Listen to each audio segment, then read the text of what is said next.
that was legal to have, but you couldn't display it in public. Well, if the cop frisked you and took your marijuana out, then he'd say, oh, your marijuana's in public. You go into jail. Things like this. That was a slow genocide. What we are up against, though, is the very real potential for that slow genocide to become a very fast. Why do I say that? Donald Trump, genocidal racist. This is a man, and some of y'all should remember this, because some of y'all look like he was around that time.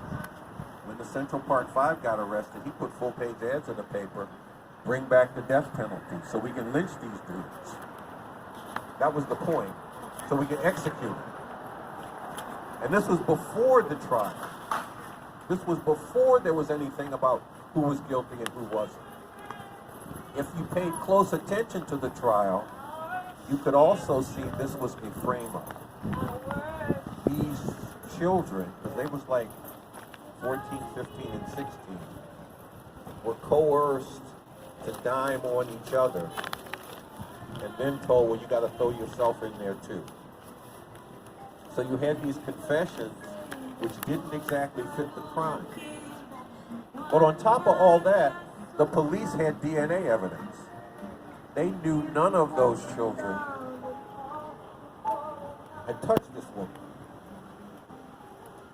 The DAs knew it too, but they still prosecuted them for this rape, which they knew some other person had done, and only one person, according to the DNA evidence.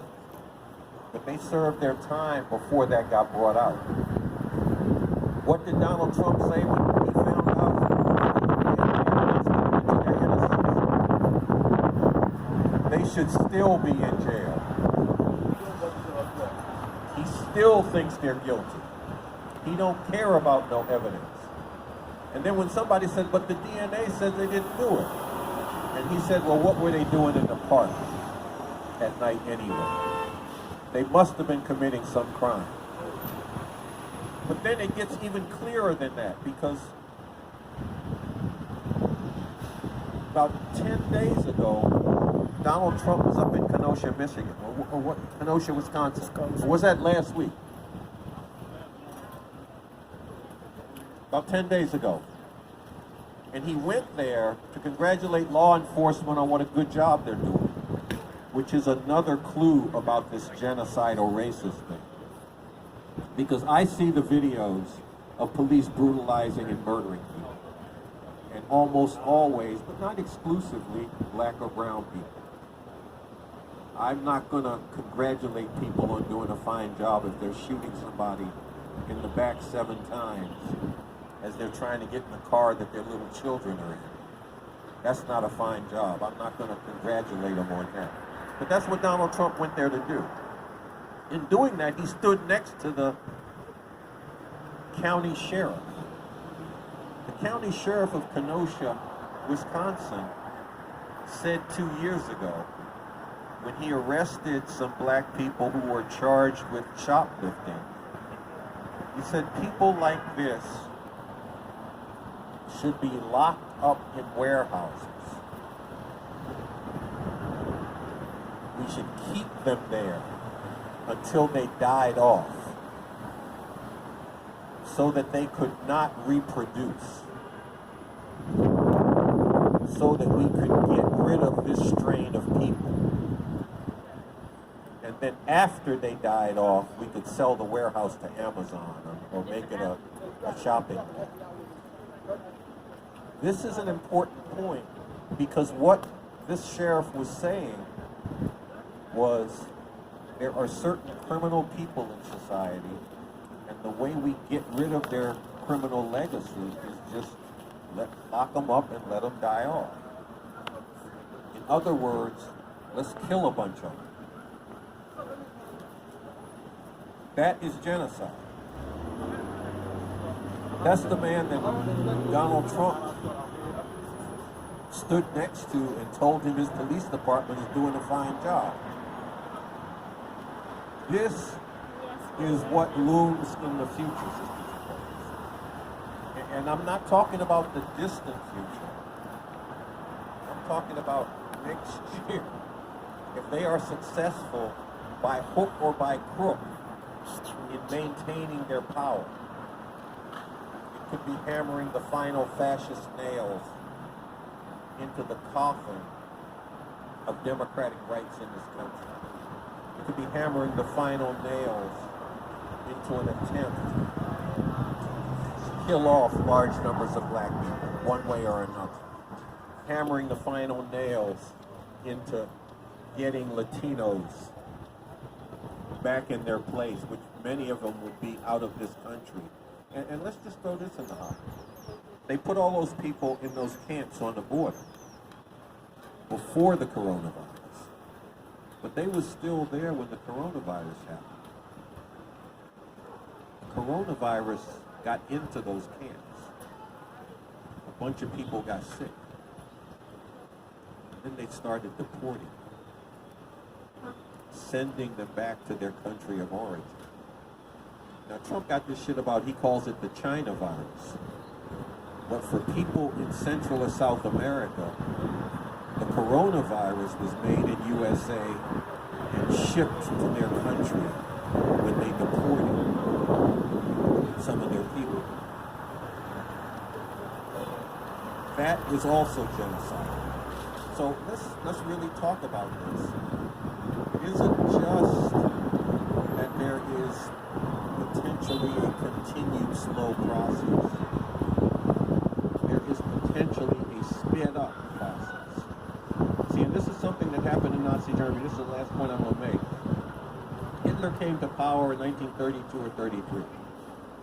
And a lot of people were like, oh shit, what's going to happen now? A lot of Jewish people tried to get out of the country. Some of them made it, but some of them didn't, because countries around the world, including the United States, by the way, refused to accept them. There was a boatload of like 900 Jewish people trying to escape Hitler. The U.S. was one of the countries that would not let that boat dock. They sent them back. But anyway, so this was like 32, 33. But then, even though discrimination against Jews got worse, some people was like, oh, I thought Hitler would be worse than this. Some Jewish people even went back to Europe and back to Germany because it wasn't as bad as they thought it was going to be. Then about 1938, they were ready to make the move. There was something they called Kristallnacht. They called it Kristallnacht. Kristallnacht is night in German. Crystal was a reference to glass, because that was the night that Hitler's goons were unleashed to go after the Jewish people. They broke the windows in their stores, in their homes. They chased them out. People lost their homes and ended up in ghettos. And then from those ghettos, they ended up in camps. And then those camps went from concentration camps to death camps. So by about 1941, 1942, they were putting Jews in the gas ovens. It didn't take that long. The point was, it got to a certain point where it didn't seem so bad to some people, and then all of a sudden it got bad. And that, to me, the lesson you learn from that is don't let it get to that point. And we are up against that point right now. So what do other people think? Am I hyping it up? No, I mean, don't nod with me to stay on my good side. Because that ain't the point. The point is, we got to recognize what we're up against, and from that, figure out what we got to do about it. And Avakian puts forward in his work, we got to drive this regime out, and he talks about how to do it.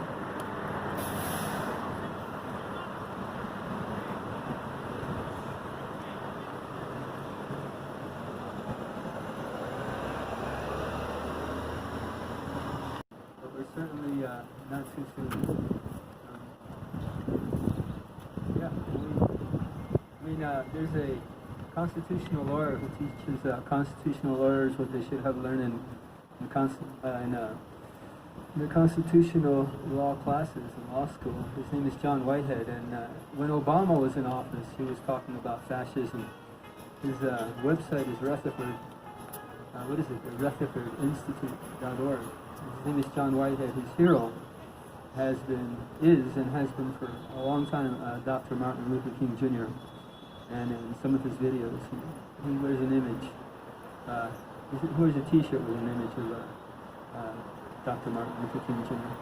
And again, he's been talking about fascism when Obama was in office. He saw it coming. So we're definitely not jumping the gun at all.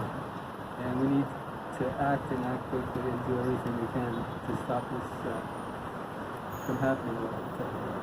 Carl was talking about.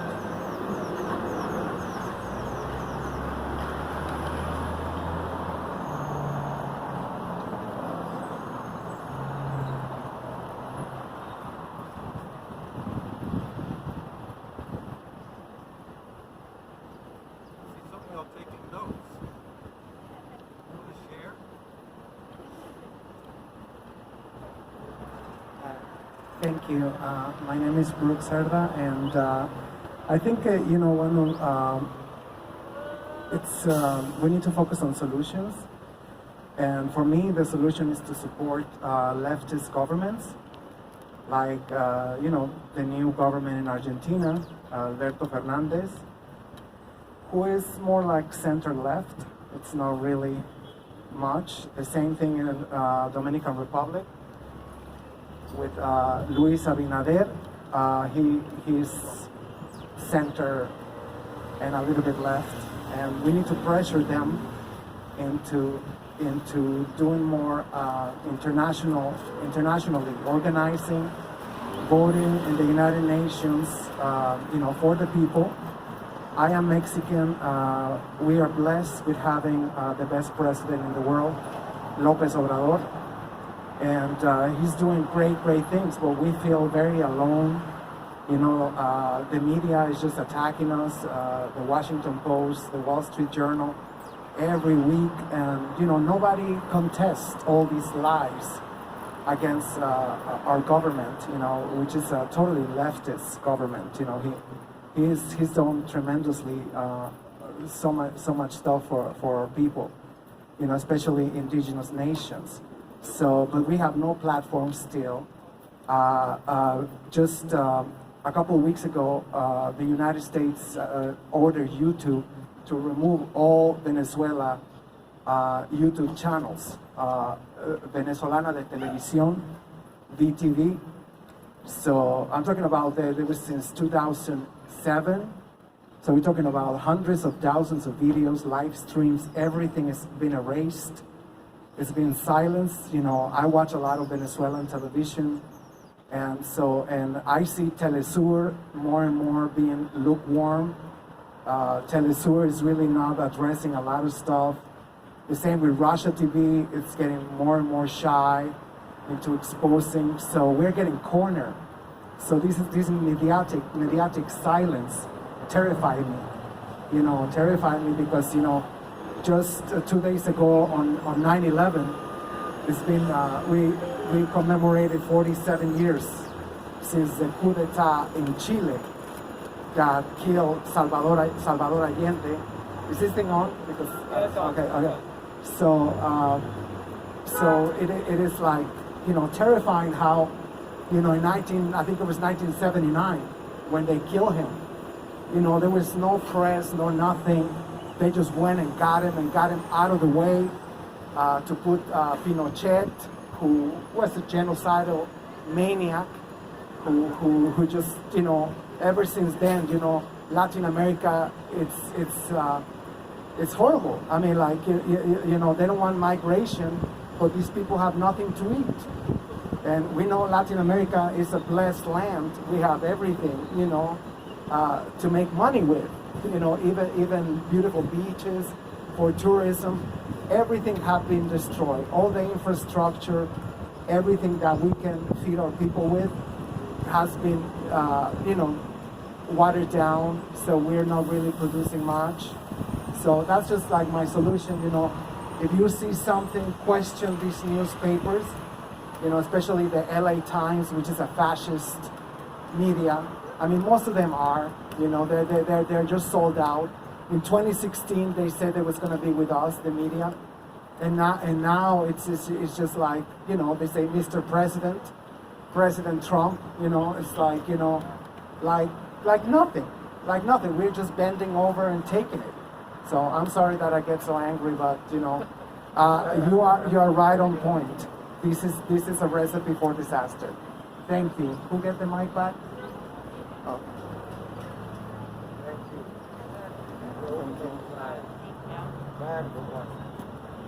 I love that I didn't know. You want the mic? No. Yeah, take the mic. It's open mic. It's open mic time. You know, it's just like we need to vent. We're gonna go crazy. You got something to say? No, ask. I just told a lot of that I did not know, but I know. No, the media is complacent. It's their media. It's not our media. Yeah. It's not for the people. Yeah, I've been noticing RT also in Telesur. They don't have what they used to have. They still have some good programming, but yeah, they're not as outspoken as they used to be. So yeah, the media is faded in. What about the Real News? How's that doing? RealNews.com in Baltimore. How's that doing? As far as reporting, she was talking about Telesur and RT. They're not as outspoken as they used to be, and I can see and agree with what she's saying. And I was wondering, I know Real News used to be, and I guess it still is, a real good source, or are they still outspoken as they used to be, or not?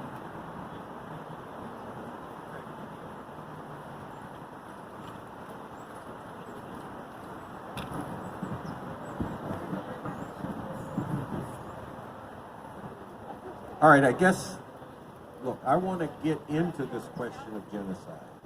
I tried to sharpen it up. Maybe I talked too long. Is this really a looming, slow genocide turning into a fast one? Does the Trump-Pence regime actually pose that threat? Like I said, I noticed, okay, there we go. Because I noticed some people was taking notes, and I thought that might mean they had some thinking. One of them has just raised their hand.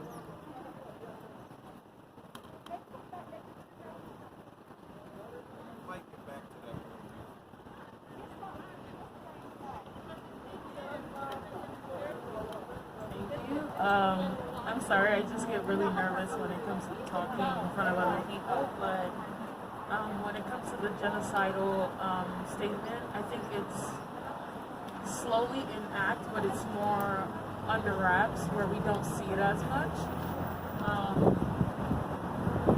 Like you said about calling Trump a genocidal racist, I would like to add on how, now he is that, but this system hasn't been in place since day one. After slavery, the prison system, and just all the things that have been set in place affecting minority groups. And also, I just feel like it's always been in place, but with Obama being president, he didn't exploit that. And now that we have someone who's coming from a privileged background, who's someone who has white privilege, who doesn't see things from a citizen's standpoint or a homeless person's standpoint, he's gonna exploit that and take advantage of many people. Yeah, that's